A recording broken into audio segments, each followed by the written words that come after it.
아이들이 교회 마당에서 막 뛰놀고 있어요. 그래서 담임 목사님이 한 아이에게 다가가가지고 얘야, 여리고성은 누가 무너뜨렸냐?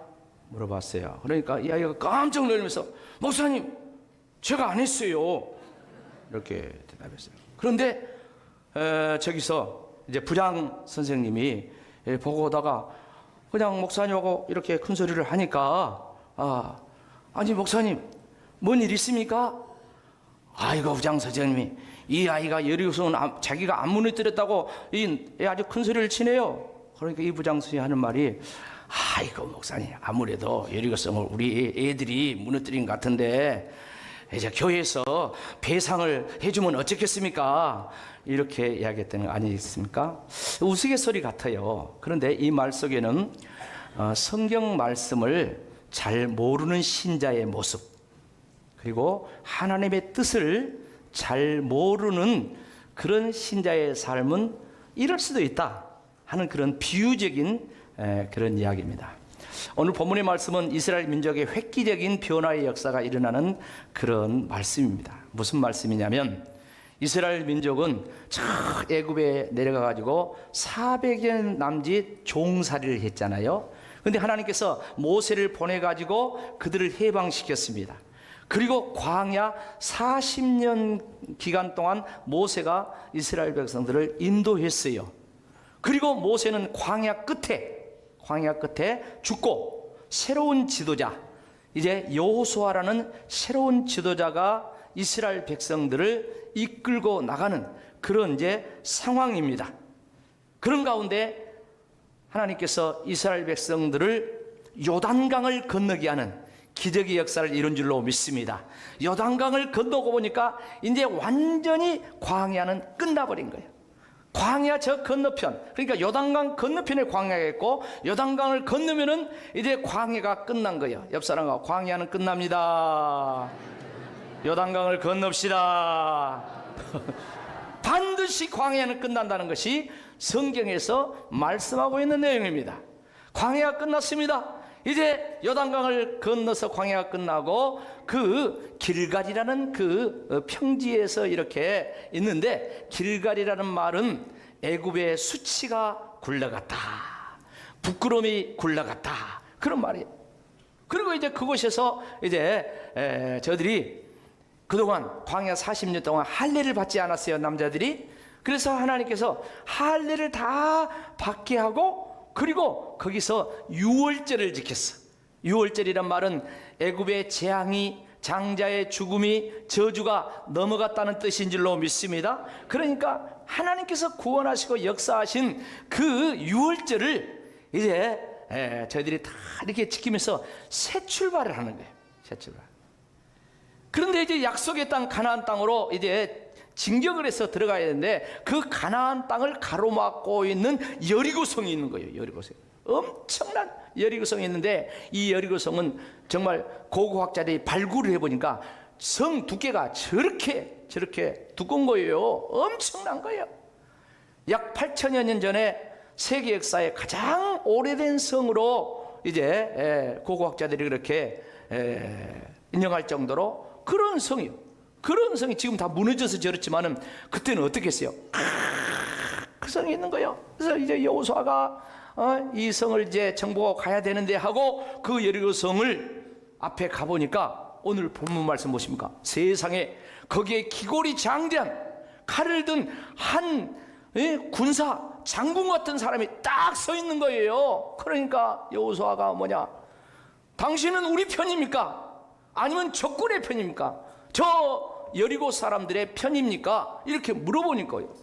그러니까 뭐라고 대답합니까? 아니라 나는 여호와의 군대 장관이다. 이렇게. 이 말의 뜻이 무슨 말이냐? 나는 사람의 편도 아니고 나는 하나님의 말씀에 순종하는 자, 하나님의 말씀에 순종하는 자, 하나님 뜻에 순종하는 자, 그를 위해서 왔다. 이런 식의 의미예요. 세상에 이 말씀을 듣고 오늘 이제 여호수아가 어떻게 반응했는가, 이런 내용에 대한 말씀을 증거할 텐데 여기서 우리에게 적용을 하면서 나는 누구 편인가? 오늘 설교 제목이 그러잖아요. 나는 누구의 편인가? 나는 진짜 하나님 편에 살고 있는가? 이 이제 주제의 말씀, 제목의 말씀을 몇 가지로 정리해서 말씀을 드리려고 해요. 이 시간 말씀을 들으면서 저와 여러분의 믿음이 분명하게 세워지기를 축복합니다. 하나님 편에 분명하게 서기를 주의 이름으로 축복합니다. 자, 그렇다면 먼저 이 하나님의 군대 장관은 누군가?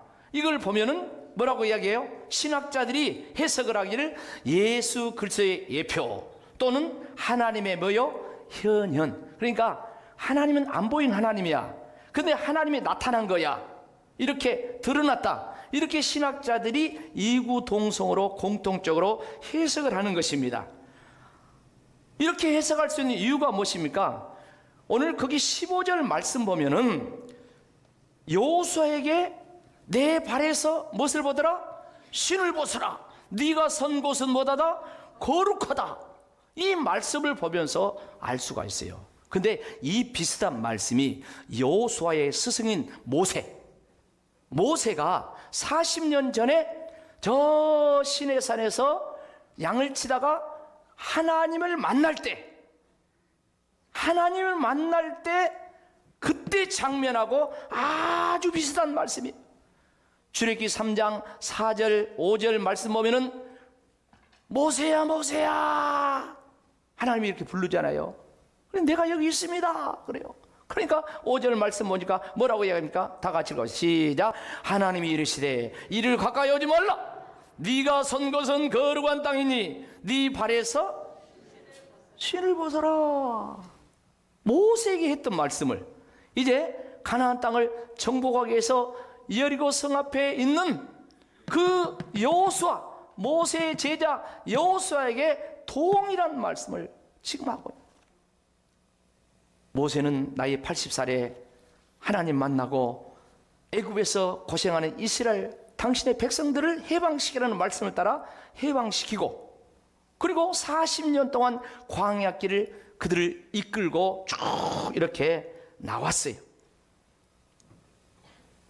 그런 측면에서 지금 여호수아가 지금 여리고성 앞에 있는 것은 단순히 이 전쟁을 치르는 그런 준비가 아니라 이 상황 속에서 모세처럼 하나님 앞에 있는 줄로 믿습니다. 하나님의 임재 앞에 있는 거예요. 사랑하는 성도 여러분, 우리도 마찬가지예요. 우리 인생을 살다 보면 중요한 결정들이 많이 있잖아요. 많은 일들이 있어요. 인생의 전쟁과 같은 그런 일들도 많이 있습니다. 그때 우리는 전쟁을 하기에 앞서서 먼저 하나님을 만나야 될 줄로 믿습니다. 하나님 앞에 엎드리는 거예요. 오늘 그것을 보여주고 있는 거예요. 싸우는 것보다 더 중요한 것은 먼저 하나님의 음성을 듣고 하나님께서 제시하는 방향, 이 방향에 순종하면서 나가 사는 것이 이게 성도라는 거예요. 그것을 지금 보여주고 있는 것입니다.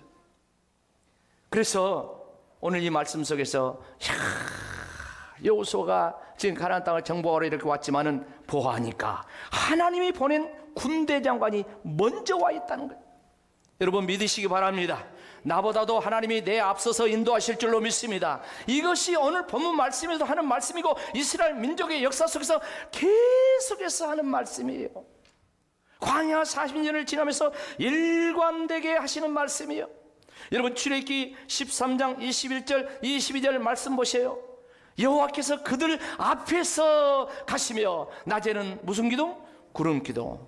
그들을 인도하고 밤에는 뭐요? 불기둥으로 인도하고 낮이나 밤이나 하나님께서 인도하시면서 그들이 광야길을 살도록 하셨다는 거예요. 옆 사람과 하나님이 우리 앞서 인도하십니다. 그 말은 무슨 말이에요? 무슨 말씀을 하든지 뭐하겠다?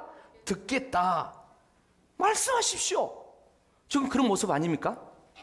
사랑하는 성도 여러분, 여호수아는 가나안 정복 전쟁을 지금 시작한 거예요. 그런데 오늘 하나님이 보낸 이 군대 장관을 만나고 여기서 이 가나안 정복 전쟁이 자신의 싸움이 아니라 하나님께서 싸우시는 이 전쟁에 이제 참여하는 자가 되었다 하는 이걸 깨닫는 거예요. 그 전에는 내가 무엇을 하고 내가 정복하고 그럴 줄 알았어요. 어떻게 저성을 정복하지? 이렇게 생각을 했는데 하나님의 군대장을 만나보니까 이거는 하나님의 전쟁이고 나는 그 하나님의 역사에 전쟁에 참여하는 자다. 이걸 깨닫는 것입니다. 이걸. 여기서 저와 여러분은 하나님을 나의 계획에 끌어들이는 그런 태도가 아니라 내가 하나님의 계획에 참여하는 자. 할렐루야. 내가 정해놓고 하나님 이거 도와주세요, 이거 해주세요. 우리가 그런 기도 굉장히 많이 해요. 그런데 우리가 하나님의 뜻을 구하고 하나님의 뜻에 나를 복종시키며 나를 순종하며 이렇게 믿음으로 나가야 된다는 것입니다.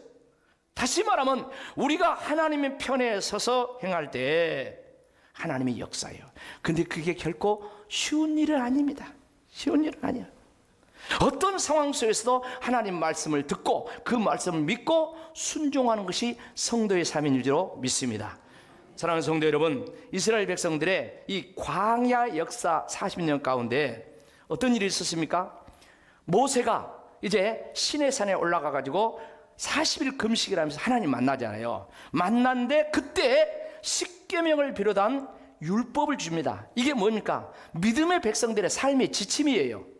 삶의 지침 법을 이렇게 헌법과 같은 그런 법을 내려주시는데 저 산 아래에 있는 이스라엘 백성들은 아니 이놈 모세가 지금 몇 날 며칠 10일, 20일, 30일 지금 40일이 다 돼가는데도 죽었는지 살았는지 내려오지도 않아.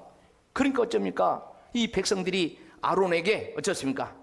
아론이요 모세는 죽었는지 살았는지 모르는데 우리가 언제까지 이렇게 여기서 죽치고 있어야 되겠습니까? 그건 제 말이야. 근데 그 비슷한 이야기예요.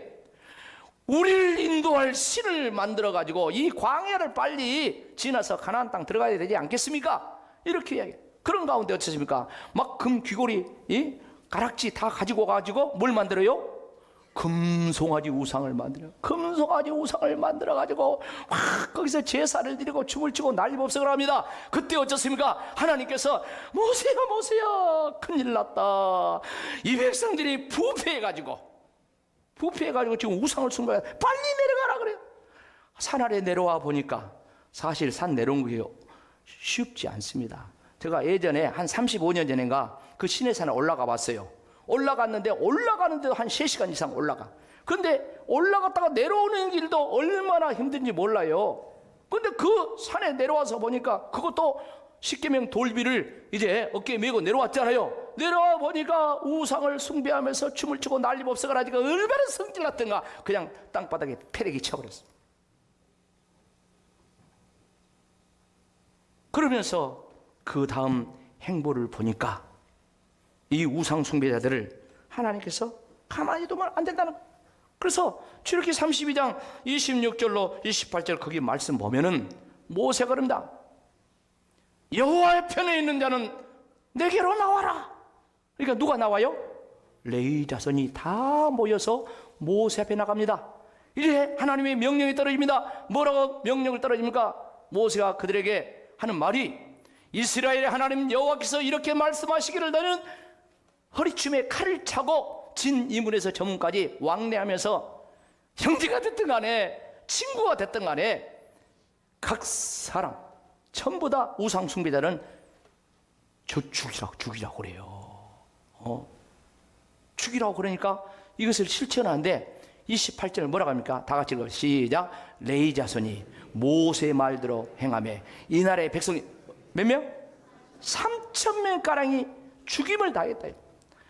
여러분 적군과 싸워서 죽는 것은 그래도 나서 그런데 내 동족을 내 칼로 죽인다는 것이 그것이 얼마나 슬픈 역사입니까? 이스라엘 민족의 슬픈 역사가 바로 이때예요. 그런데 어쩌습니까? 성경은 그 다음 절 29절에 보니까 뭐라고 평가합니까? 이 내용에 대한 평가 시작. 모세가 이르되 각 사람이 자기의 아들과 자기의 형제를 쳤으니 오늘 여호와께 헌신하게 되었느니라. 그가 오늘 너에게 뭘 내린다고요? 복을 내린다. 우상 숭배하는 형제, 아들, 친구 죽였는데 하나님 말씀 죽였는데 하나님께 헌신했대. 그리고 하나님께서 뭐 주시겠다고요? 복을 내려주시겠다. 레위 자손이 복을 받게 됐대요. 근데요, 이 레위 자손에 대한 이야기를 우리가 좀 거슬러 올라가면, 레위가 야곱의 12아들 중에 한 사람 아닙니까? 근데 12지파에 대한 그 이야기가 창세기에 보면 쫙 나와요. 창세기에 나오는데, 야곱이가 아버지가 죽을 때 그 자식들을 축복을 합니다. 축복을 하는데 이 레위 지파는 축복을 하지 않고 뭘 해요? 저주를 합니다. 세상에 그런 아버지가 어디가 있어? 아버지가 자식을 저주해. 근데 하나님의 애언의 말씀을 그렇게 하는 거예요. 왜 그러면 그 레위는 저주를 했습니까? 그건 다른 게 아니에요. 저 세겜이라는 곳에서 이스라엘 백성들이 거기서 10여 년 살고 있을 때 야곱의 그 외동딸 디나가 있어요. 이게 뭐냐? 레위의 동생이야. 그런데 이 디나가 그 세겜 사람들은 어떻게 사는가 보자 하고 구경 갔다가 바로 그 세겜 주장이 어째요? 이 디나를 속된 뭘 강간을 한 거야. 성폭행을 한 거야. 그리고 우리가 책임지겠다.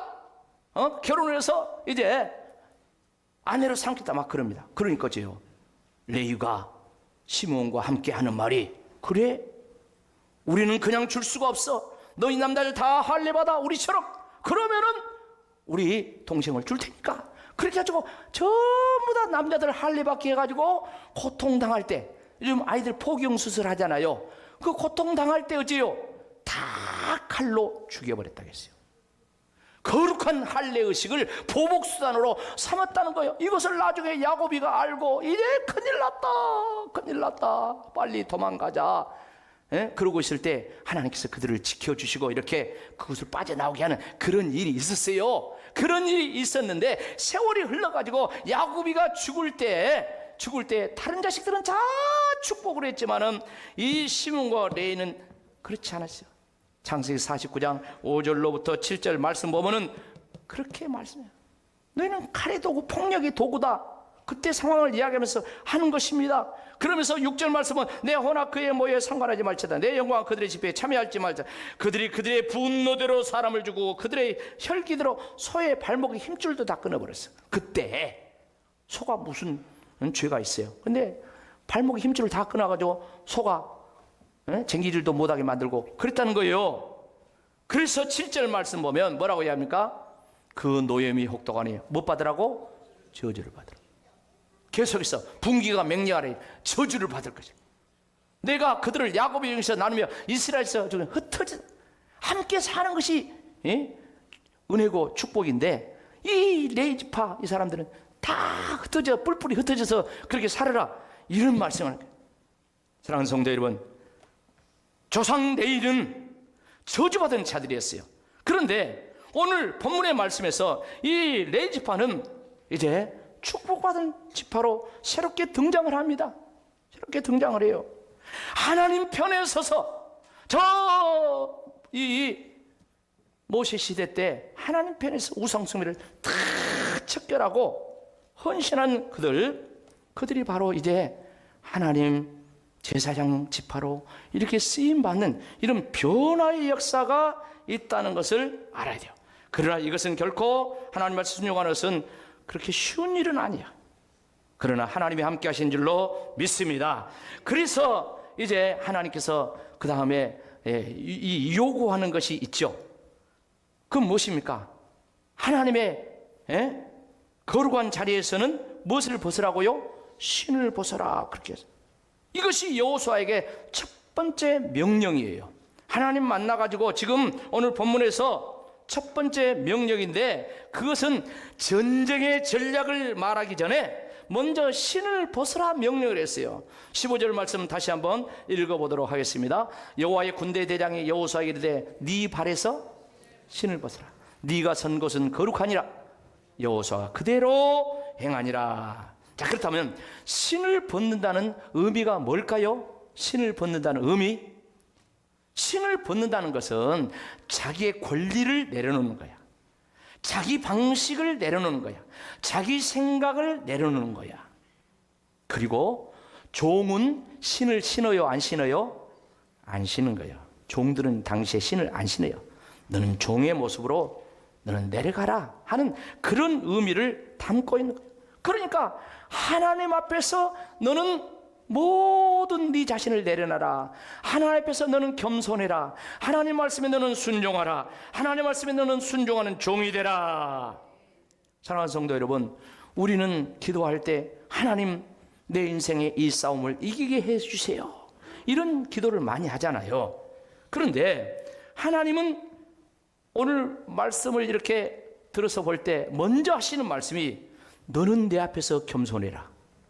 너는 신을 벗어라. 너는 네 모든 것을 나한테 맡겼냐? 이걸 물어보는 거예요. 이걸 오늘 이 시간 이 말씀에 응답하는 저와 여러분 되기를 주의 이름으로 축복합니다. 옆 사람과 하나님 앞에서 신을 벗읍시다. 하나님 앞에 신을 벗읍시다. 이걸 첫 번째 하나님께서 말씀하시고, 두 번째로 전투 방식을 하나님께서 말씀하십니다. 하나님의 전투 방식을 우리는 믿고 실천해야 된다는 것입니다. 신을 벗으라에 이어서 여리고성 전투 방식을 이야기하는데, 이제 그 뒤에 여호수아서 6장 2절로 4절 말씀 보면은 뭐라고 이야기합니까? 여리고성을 다 네 손에 넘겨줬다고 그래요. 그러면서 하시는 말씀 3절 다 같이 읽어봅시다. 시작. 너희 모든 군사는 그 성을 둘러 성 주위를 매일 한 바퀴를 돌되 며칠 동안 엿새 동안 그려라. 그리고 제7일은 일곱째 날은 그 성을 몇 번 돌라? 7번 돌라. 언약궤를 앞세우고 그 언약궤를 따라 성을 돌아라. 그리고 제사장은 나팔을 불어라. 이렇게 이야기해요. 여러분, 전쟁을 하는데, 전쟁을 하면은 말을 동원하고 그 다음에 칼을 정비하고 그 다음에 창을 내세우고 그래야 되는데, 그런 게 아니라 아침에 일찍이, 새벽에 일찍이 일어나가지고 모든 군사들이 언약궤를 앞세우고 성을 돌래. 그리고 제7일에는 7번 돌래. 이것이 과연 우리 이 상식적인 전쟁 방법입니까? 아니에요. 남군은 로버트 리라는 아주 명장이 있었어요. 근데 이 로버트 리가 얼마나 이 명장이든지 북군이 못 해봐.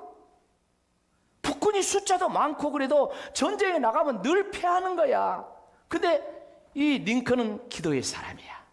기도의 사람에게 늘 하나님께 기도하고 있는 거야. 그래도 전쟁이 패하네. 그런 가운데 이제 지도자들이, 이 교회 지도자들이 찾아왔어요. 찾아와가지고 이제 위로한답시고, 링컨을 위로한답시고, 우리가 기도 열심히 하고 있습니다. 각하, 우리는 하나님이 우리 북군의 편이 되어서 북군을 승리하게 해달라고 날마다 눈물로 기도하고 있습니다. 각하, 너무 낙심하지 마세요. 찾아와서 이렇게 위로를 하는 거예요. 그때 링컨이 하는 말씀이 아주 유명한 말이에요. 이렇게 이야기합니다. 그렇게 기도하지 마세요. 하나님께서 우리 편이 되어달라고 기도하지 말고, 우리가 항상 하나님 편에 서 있게 해달라고 기도합시다. 나는 항상 하나님 편에 서기를 기도하고 있습니다. 유명한 말이에요. 결과는 어땠습니까? 링컨의 북군이 남군을 이제 물리치고 이 통일을 하는 그런 역사를 이루고, 바로 오늘날 미국의 그 토대를 만드는 그런 역사가 이루어졌다는 거예요. 사랑하는 성도 여러분, 오늘도 우리는 영적 전투 현장에 서 있습니다. 여러분, 각자 삶의 무게가 있지 않습니까? 여러분의 인생을 살아가면 천석군은 1000가지 걱정이 있고 만석군은 10,000가지 걱정이 있대요. 각자 근심 걱정이 없는 사람 한 사람도 없어. 내용은 다르지만 수많은 문제가 있습니다. 그런가 하면 사람과의 갈등도 있습니다. 이 일을 내가 해야 될 것인가 말아야 될 것인가 선택의 기로에 서 있기도 합니다. 그런 가운데 우리가 하는 기도는 뭡니까? 하나님, 우리 편 되어주세요. 하나님, 내 편 먹어주세요. 우리가 그렇게 기도 많이 하지 않습니까? 하지만 하나님께서 오늘 하시는 말씀이 뭡니까? 아니다, 너는 내 편에 서 있느냐? 이거 하나님 물어보시는 거예요. 진짜 믿음의 고백을 이렇게 해야 되는 거예요. 뭐라고요? 주님, 제가 주님 편에 서겠습니다. 그리고 하나님 앞에서 신을 벗겠습니다. 나의 모든 권리와 나의 모든 기득권, 내 생각, 내 방법을 다 하나님께 내려놓습니다. 그리고 하나님의 전투 방식, 하나님의 말씀을 따라 기도하며 믿음으로 저와 여러분의 인생의 영적 전투를 한다고 할 때 하나님께서 우리 편이 되셔서 오늘도 역사하시고 내일도 역사하시고 하나님께서 승전가를 부르게 할 줄로 믿습니다. 우리 유치부 아이들 시야에서 우리 모든 성도들이 하나님 편에 서기를 주의 이름으로 축원합니다. 그래서 하나님이 우리와 함께 하시고 날마다 이스라엘 백성들에게 민족 가운데 역사하신 것처럼 그 간증이 오늘 저와 여러분의 간증이요, 가정의 간증이요, 우리 교회의 간증이요, 이 구례 땅의 간증이요, 우리 한국교회의 간증이 되기를 주의 이름으로 축복합니다. 아멘.